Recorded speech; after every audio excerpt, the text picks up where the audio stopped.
14-day outlook for Thursday, April 7th through Wednesday, April 13th, calls for temperatures to be below normal and precipitation to be near normal.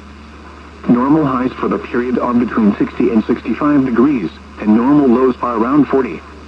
The normal precipitation total for the 7 days is between 0.85 and 0.90 inches.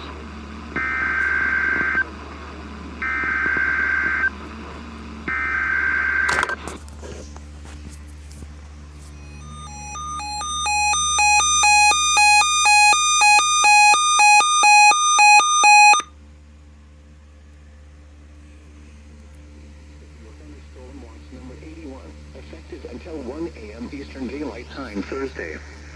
This watch includes the following counties in Indiana: Decatur, Johnson, Morgan, and Shelby. Remember, a severe thunderstorm watch means the conditions are favorable for the development of severe weather, including large hail and damaging winds in and close to the watch area.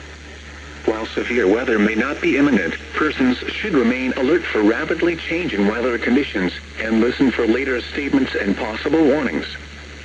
Stay tuned to NOAA weather radio, commercial radio and television outlets, or internet sources for the latest severe weather information.